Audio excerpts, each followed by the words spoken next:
Hello students, myself professor Uday टेके।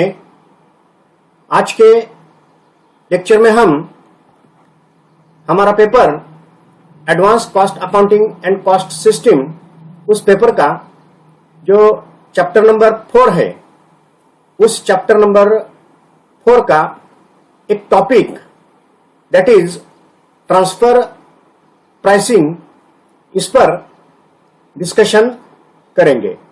सो transfer pricing,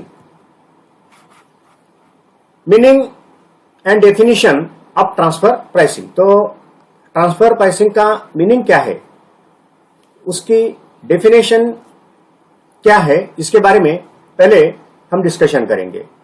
so large organisations are divided into a number of divisions to facilitate managerial control.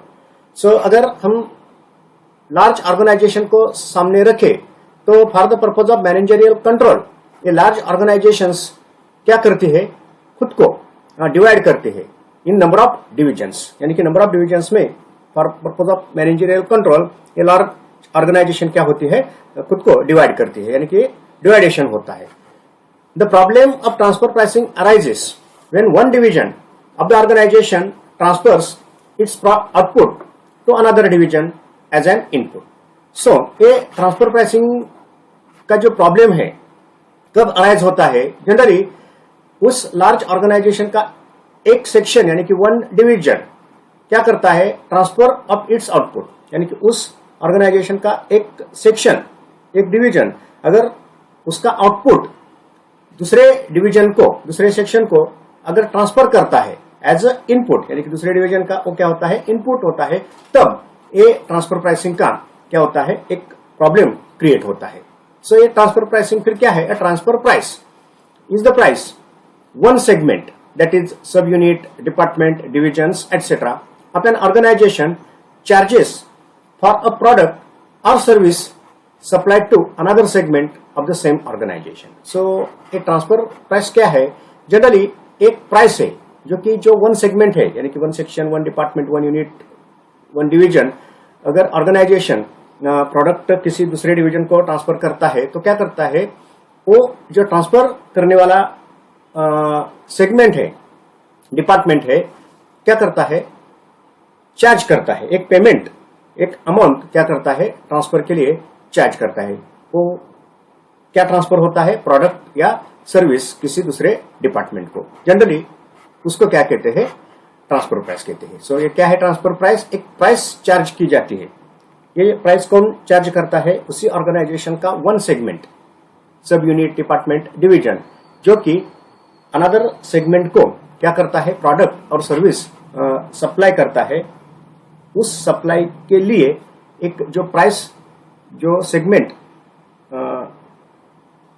Transfer करता है, वो क्या करता है, charge करता है, उसको ट्रांसफर प्राइस कहते हैं। So the transfer from one segment to another is only an internal transfer and not sale. So ये जो ट्रांसफर है एक सेगमेंट से दूसरे सेगमेंट में, उसी ऑर्गेनाइजेशन के जो ट्रांसफर होता है वो एक इंटरनल ट्रांसफर है, एक कोई सेल नहीं है। तो सिंपल कंसेप्ट है, बड़ी ऑर्गेनाइजेशन है तो उस ऑर्गेनाइजेशन में नंबर ऑफ सेगमेंट्स होते हैं, नंबर ऑफ डिपार्टमेंट, सब यूनिट्स होते हैं, नंबर ऑफ प्रोडक्शन सेंटर्स होते हैं, प्रॉफिट सेंटर्स होते हैं।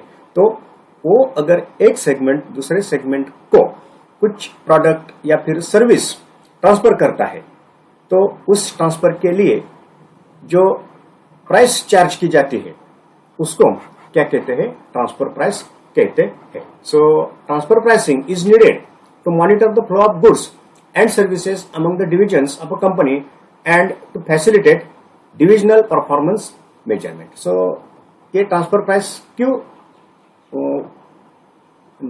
उसकी नीड क्या है, जनरली जो डिविजनल परफॉर्मेंस को अगर मेजर करना है, उसको काउंट करना है, तो ये ट्रांसफर प्राइस क्या होती है, इंपॉर्टेंट होती है, उसको कंसिडर करना पड़ता है। The main use of transfer pricing is to measure the notional sale of one division to another division. So जो ट्रांसफर प्राइस है उसका यूज क्यों होता है, किस लिए होता है, जनरली जो नोशनल सेल्स है, यानी कि एक काल्पनिक इमेजिनरी जो सेल है उसको ये इमेजिनरी सेल, ये नोशनल सेल्स कैसे कंसिडर की जाती है, किसकी कंसिडर की जाती है?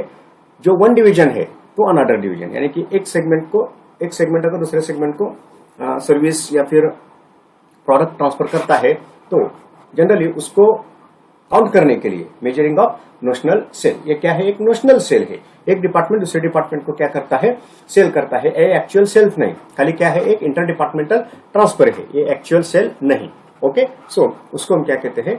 नेट नोशनल सेल्स कहते हैं। तो उस नोशनल सेल्स को काउंट करने के लिए जनरली इस ट्रांसफर प्राइसिंग को यूज किया जाता है। Thus, the transfer prices used in organization will have a significant effect on the performance evaluation of various divisions. So, number of divisions को काउंट करने के लिए, नंबर ऑफ डिविजन्स के परफॉर्मेंस को काउंट करने के लिए हर एक डिवीजन उस ऑर्गेनाइजेशन की अगर पूरे ऑर्गेनाइजेशन के परफॉर्मेंस में कंट्रीब्यूट करती है तो हर एक डिवीजन का परफॉर्मेंस इवेल्युएट करने के लिए ये ट्रांसफर प्राइस यूज होती है। Okay, this requires that the system of transfer pricing should be objective and equitable. So एक ऑब्जेक्टिव एंड इक्विटेबल सिस्टम जो है ट्रांसफर प्राइसिंग की वो डेवलप करनी चाहिए। Transfer pricing becomes necessary when there are internal transfers of goods or services and it is required to be appraised the separate performance of divisions and departments involved.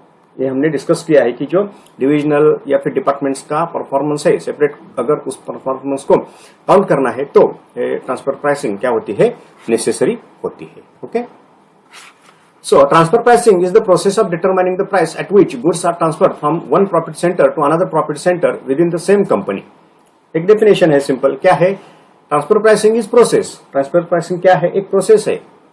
किसकी process है? Determining the price. एक price को determine करने की ये process है। ये price क्यों डिटरमाइन की जाती है? Generally at which goods are transfer from one profit centre to another profit centre within the same company. यानी कि ये जो ऑर्गेनाइजेशन, पिछले स्लाइड में हमने डिस्कस किया कि जो बड़ी ऑर्गेनाइजेशन है, जनरली बड़ी ऑर्गेनाइजेशन का मतलब क्या है? एक जो कंपनी है उसी कंपनी में क्या होते हैं? नंबर ऑफ प्रॉफिट सेंटर्स होते हैं।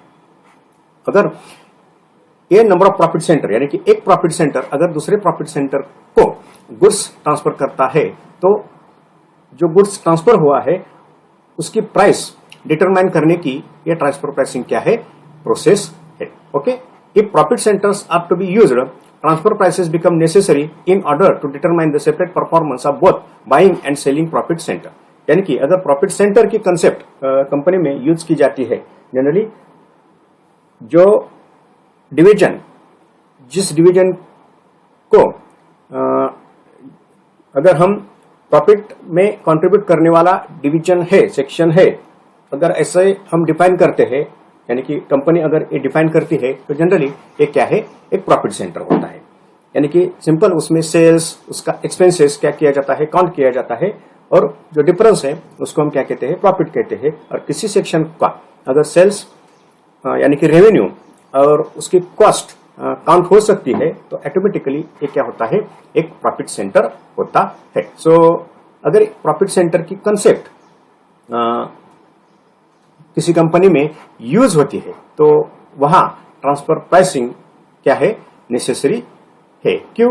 To determine the separate performance of both buying and selling profit centre. उसी प्रॉफिट सेंटर का जो प्रॉफिट सेंटर की जो एक्टिविटी है वो प्रॉफिट सेंटर बाय भी कर सकता है। बाय का मतलब क्या है? किसी दूसरे प्रॉफिट सेंटर से क्या करना? जो नीडेड गुड्स है, इनपुट्स है, वो एक्वायर करना। और सेलिंग का मतलब क्या है?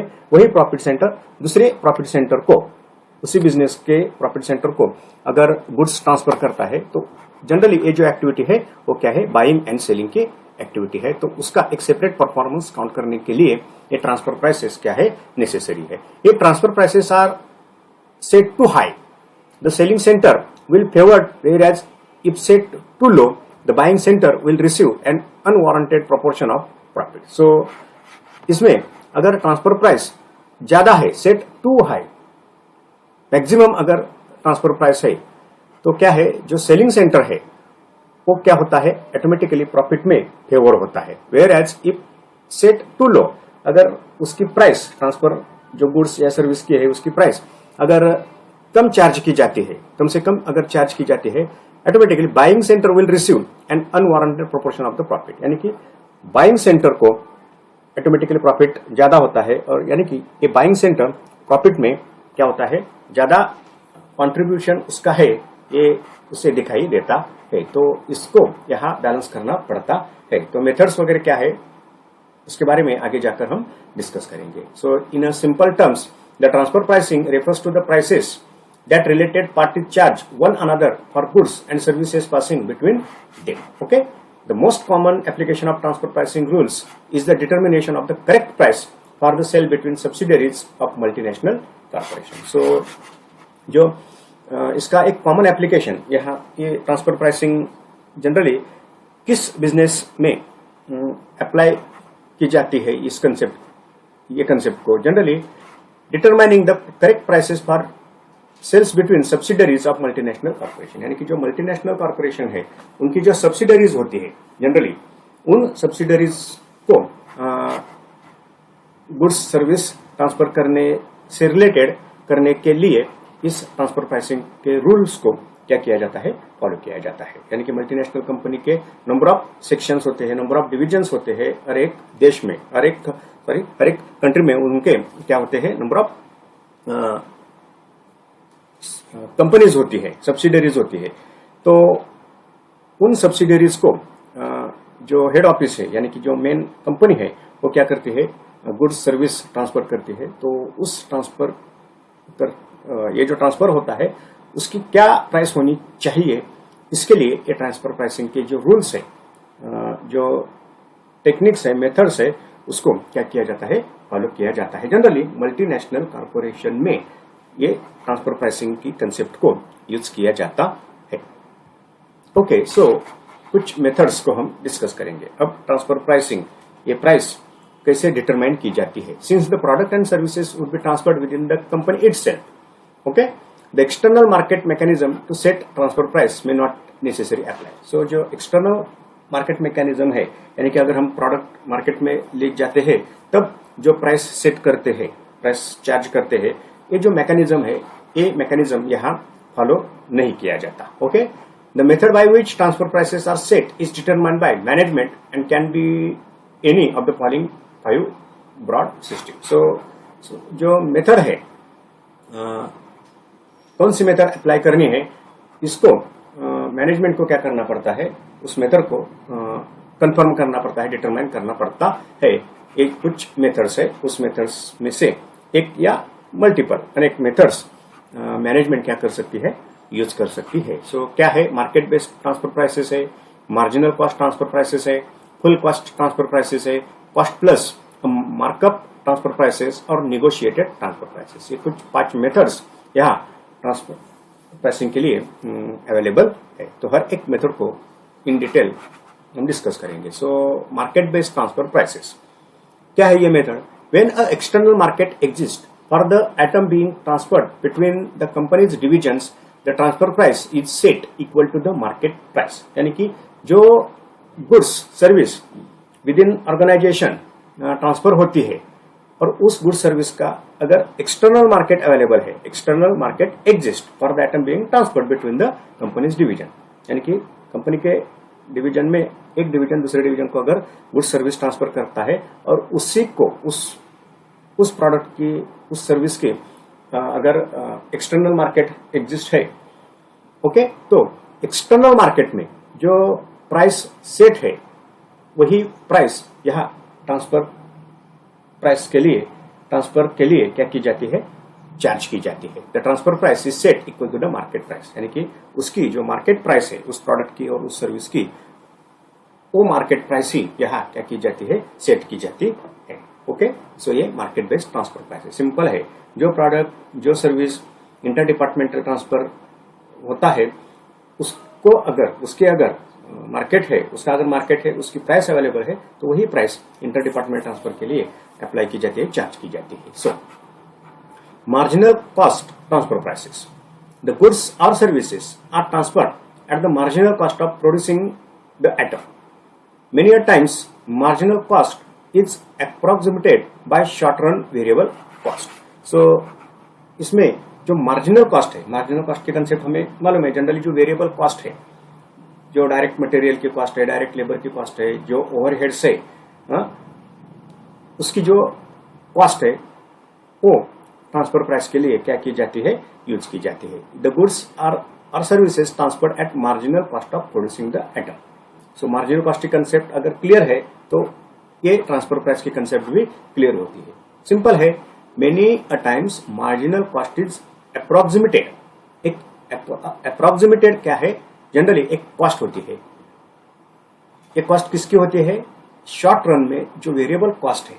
वेरिएबल कॉस्ट क्या, जो डायरेक्ट यानी कि प्रोडक्शन अगर directly affected on cost, generally ये क्या है, एक वेरिएबल कॉस्ट है। सो वही वेरिएबल कॉस्ट क्या की जाती है, as a transfer price charge की जाती है। Okay, so full cost transfer prices, the selling division transfer the assets at price equal to the full production cost of the product or services.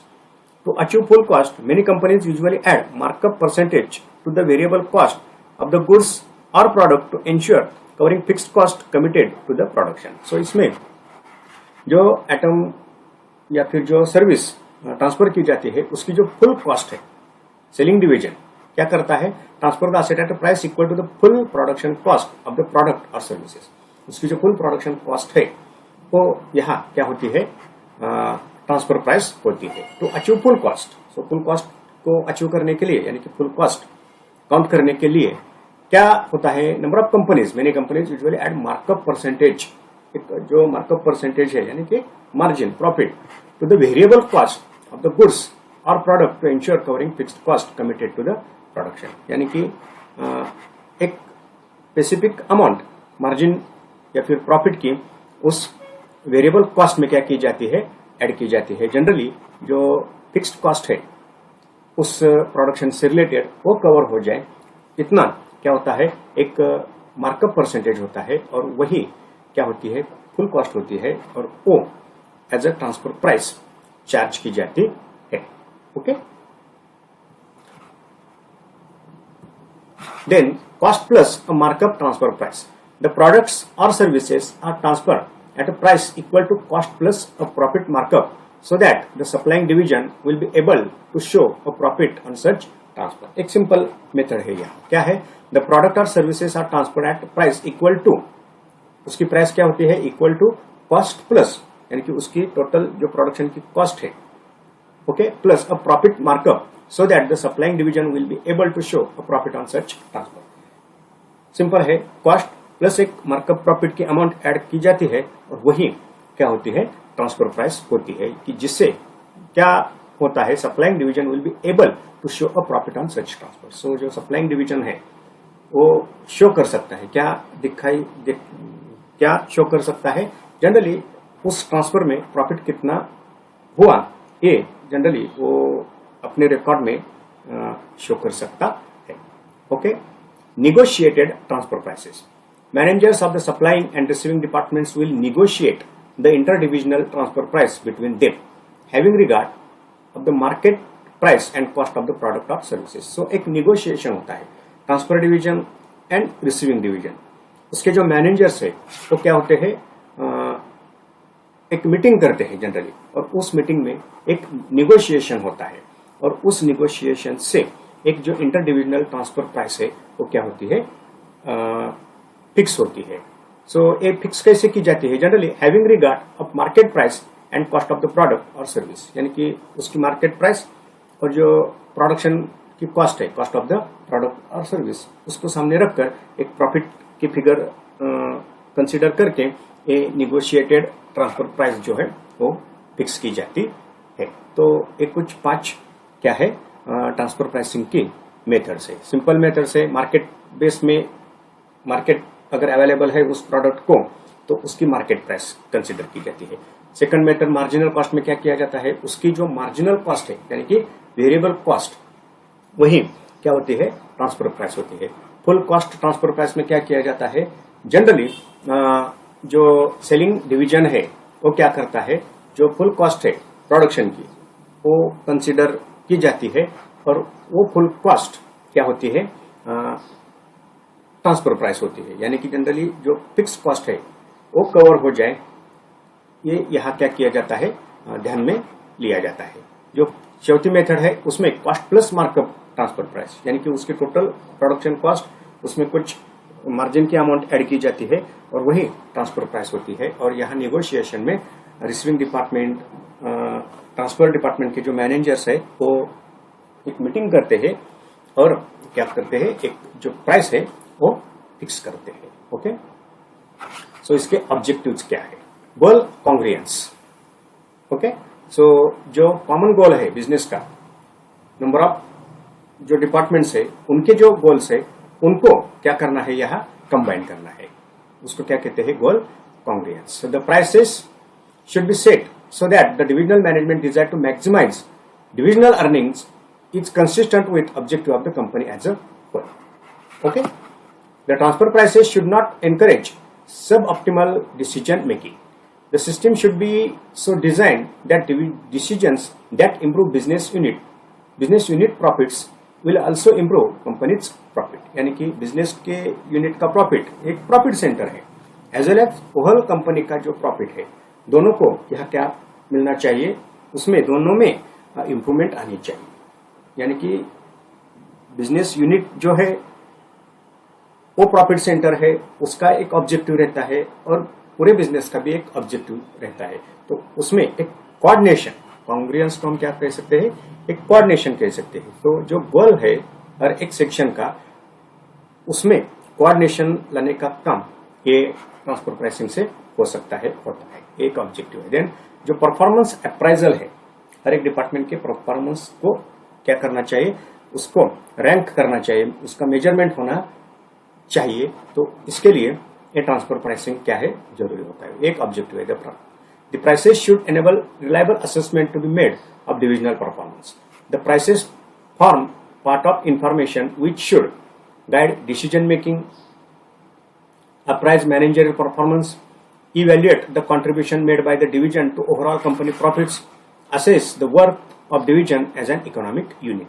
The transfer prices should be designed such that they help in measuring economic performance. So, जो economic performance है उसको appraise करने के लिए ये transfer price को use किया जाता है। So, ये transfer price form a part of information which should, यानी कि इस transfer price एक क्या है, इंफॉर्मेशन है। जनरली किससे रिलेटेड ये ट्रांसफर प्राइस एक इंफॉर्मेशन प्रोवाइड करती है, जनरली गाइड डिसीजन मेकिंग, जो भी डिसीजंस लेने हैं आगे जाकर, तो इस ट्रांसफर प्राइस को एक इंफॉर्मेशन माना जाता है। इंटर डिपार्टमेंट की जो ट्रांसफर प्राइस यहाँ सेट की है एक इंफॉर्मेशन माना जाता है और उसको डिसीजन मेकिंग में यूज की जाती है। यानी कि ये ट्रांसफर प्राइस एक गाइड करती है, इसलिए जनरली डिसीजन मेकिंग में जो मैनेजरियल परफॉर्मेंस है उसको अप्राइज करने के लिए इस ट्रांसफर प्राइस को बेस माना जाता है, एक बेस होता है।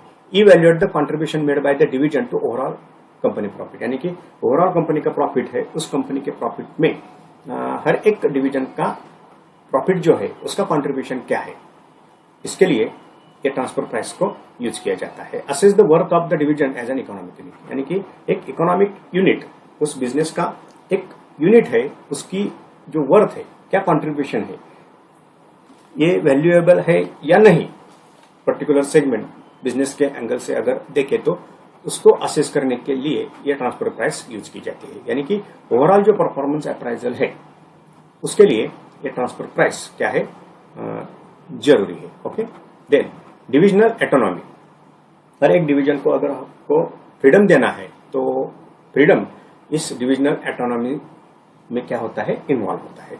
The prices should seek to maintain the maximum divisional autonomy so that the benefits of decentralization are maintained. The profits of one division should not be dependent on the actions of other divisions. So, एक divisional autonomy जो है, हर एक section को, हर एक segment को, हर एक subsidiary को क्या है, एक जो स्वतंत्रता है अपने डिपार्टमेंट से रिलेटेड, डिसीजन लेने से रिलेटेड, प्राइस चार्ज करने से रिलेटेड, इस ट्रांसफर प्राइसिंग के आधार पर ये ऑटोनॉमी जो है डिविजन्स को क्या होती है, दी जाती है। Okay, the prices should seek maintain the maximum divisional autonomy so that the benefits of this centralisation, यानी कि जो डिसेंट्रलाइजेशन के जो बेनिफिट है उसको अगर अचीव करना है उसको अगर पाना है, उसके बेनिफिट क्या है, डिसेंट्रलाइजेशन के मोटिवेशन मिलता है, एक बेटर डिसीजन जो है, इनिशिएटिव, ये कुछ बेनिफिट्स डिसेंट्रलाइजेशन के बिजनेस को मिलते हैं। और वो बेनिफिट को अगर अचीव करना है, पाना है, तो ये डिविजनल एटोनॉमी इंपॉर्टेंट है। और ये डिविजनल एटोनॉमी ट्रांसफर प्राइसिंग में क्या होती है, इंपॉर्टेंट होती है। The transfer price should provide each segment with the relevant information required to determine the optimum trade-off between company cost and revenue. So जो trade-off है कंपनी की कॉस्ट और रेवेन्यू, यानी कि रेवेन्यू और कॉस्ट वो मैच होनी चाहिए, उसको हम क्या कहते हैं, जनरली ट्रेड ऑफ कहते हैं। यानी कि कॉस्ट में प्रॉफिट भी क्या होता है, ऐड होता है। तो ऑटोमेटिकली अगर ये मैच होता है तो उसको हम ट्रेड ऑफ कहते हैं। और उस ट्रेड ऑफ कब हो सकता है, इसके लिए ये ट्रांसफर प्राइस क्या करता है, एक जो बेस है क्या करता है, प्रोवाइड करता है। ओके, सो फंडामेंटल प्रिंसिपल ट्रांसफर प्राइस में क्या होनी चाहिए, कौन से प्रिंसिपल को यह कंसिडर करना चाहिए। The fundamental principle is that the transfer price should be similar to the price that would be charge if the product were sold to outside customers और purchase from outside vendor. Simple principle है कि generally transfer price कितनी होनी चाहिए, similar to the price that would be charge if the product were sold to outside customer और purchase from outside vendor. यानी कि वो अगर आउटसाइड कस्टमर को हम सेल आउट करते हैं तो उसके लिए जो पेमेंट मिलता है, उसकी जो प्राइस मिलती है, वही प्राइस इंटर डिपार्टमेंट ट्रांसफर में मिलनी चाहिए। यानी कि अगर हम आउटसाइड सप्लायर से परचेस करते हैं तो जो परचेस प्राइस पे करनी की जाती है, कि परचेस प्राइस पेड करनी पड़ती है, वही अगर प्राइस इंटर डिपार्टमेंट ट्रांसफर में पे करनी पड़ती है तो वो जो प्रिंसिपल है वो प्रिंसिपल यहाँ फॉलो होना चाहिए। ओके, जो एक्सेसिव प्रॉफिट जो है वो यहाँ ट्रांसफर प्राइसिंग में, इंटर डिपार्टमेंटल ट्रांसफर में चार्ज नहीं होना चाहिए। When profit centres of the company buy from sell to one another, two decision must be made periodically for each product that is being produced by one business unit and sold to another. So जो profit centre है उसी company के, जो हर एक को product क्या करता है, ट्रांसफर करता है, रिसीव करता है, इंटर डिपार्टमेंटल ट्रांसफर होते हैं, जो जनरली एक दो डिसीजंस यहाँ periodically लेने पड़ते हैं। वो दो डिसीजंस क्या है, पहला, should the company produce the product inside the company or purchase it from the outside vendor. This is sourcing decision. पहला डिसीजन का होता है सोर्सिंग डिसीजन का। इसमें क्या डिसीजन लेना पड़ता है, generally should company produce the product inside the company और purchase it from the outside vendor. यानी कि कंपनी में ही वो प्रोडक्ट प्रोड्यूस होना चाहिए या फिर उसको आउटसाइड जो सप्लायर है उससे परचेस करना चाहिए, उसको क्या कहते हैं, सोर्सिंग डिसीजन। यानी कि किसी डिपार्टमेंट को अगर इनपुट्स चाहिए, यानी कि मटेरियल चाहिए, और उसी कंपनी का दूसरा डिपार्टमेंट वो इनपुट दे सकता है, तो ये देखना चाहिए कि वो जो दूसरा डिपार्टमेंट इनपुट्स अगर दे सकता है तो उससे वो लेना चाहिए, या फिर जो आउटसाइड वेंडर से, यानी कि आउटसाइड जो सप्लायर से, उससे वो परचेस करना चाहिए। इसमें प्राइस का कंपैरिजन किया जाता है। जो आउटसाइड सप्लायर जिस प्राइस से ये सप्लाई करने के लिए तैयार है, उसी प्राइस से या फिर उससे कम प्राइस में अगर अपनी कंपनी का डिपार्टमेंट वो इनपुट्स देने के लिए तैयार है, तो उसके बारे में जो डिसीजन है वो यहाँ क्या करना पड़ता है, लेना पड़ता है। तो पहला डिसीजन क्या है, उसको अपने कंपनी में ही प्रोड्यूस करके इंटर डिपार्टमेंट ट्रांसफर होना चाहिए, या फिर जो आउटसाइड सप्लायर से, उन आउटसाइड सप्लायर से उसको परचेस करना चाहिए। If produced inside, at what price should the product be transferred between the profit center? This is the transfer price decision. और अब डिसीजन लिया कि इंटर डिपार्टमेंट ट्रांसफर होगा, ठीक है, अपने ही डिपार्टमेंट में, अपने ही कंपनी का डिपार्टमेंट अगर वो प्रोड्यूस करके सप्लाई करने के लिए तैयार है, तो अब क्या है, वो जो प्रोडक्शन है उसकी एक प्राइस डिटरमाइन करनी पड़ती है, फिक्स करनी पड़ती है, should be transferred between profit centre. तो किस प्राइस से इसको क्या करना है, ट्रांसफर करना है, ये जो दोनों प्रॉफिट सेंटर है, उन दोनों प्रॉफिट सेंटर में किस प्राइस से उसको ट्रांसफर करना है, ये डिसीजन लेना पड़ता है। तो उसको क्या कहते हैं, ट्रांसफर प्राइस डिसीजन कहते हैं। तो ये प्रिंसिपल में क्या देखना है, एक डिसीजन क्या लेना है, एक जनरली वो इंटर डिपार्टमेंटल ट्रांसफर हो या फिर आउटसाइड वेंडर से परचेस करना। अगर इंटर डिपार्टमेंट ट्रांसफर का डिसीजन लिया जाता है तो ऑटोमेटिकली दूसरा डिसीजन लेना पड़ता है कि वो ट्रांसफर किस प्राइस से होना चाहिए। जनरली वो ट्रांसफर किस प्राइस से होना चाहिए, पहले ही लाइन में उन्होंने कहा है कि generally price should be similar to the price at would be charge if the product were sold to outside और परचेस फ्रॉम आउटसाइड वेंडर। अगर वो इंटर डिपार्टमेंट ट्रांसफर होता है तो जो आउटसाइड वेंडर यानी कि आउटसाइड पर सप्लायर जिस प्राइस से वो सप्लाई करने के लिए तैयार है वही प्राइस या फिर उससे कम प्राइस इंटर डिपार्टमेंट ट्रांसफर में होनी चाहिए।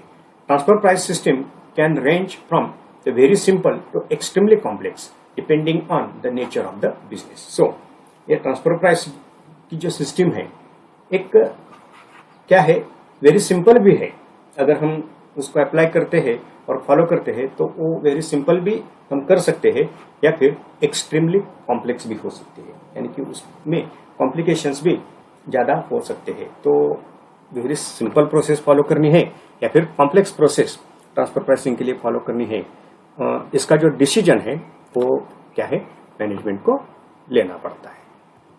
Okay, thank you.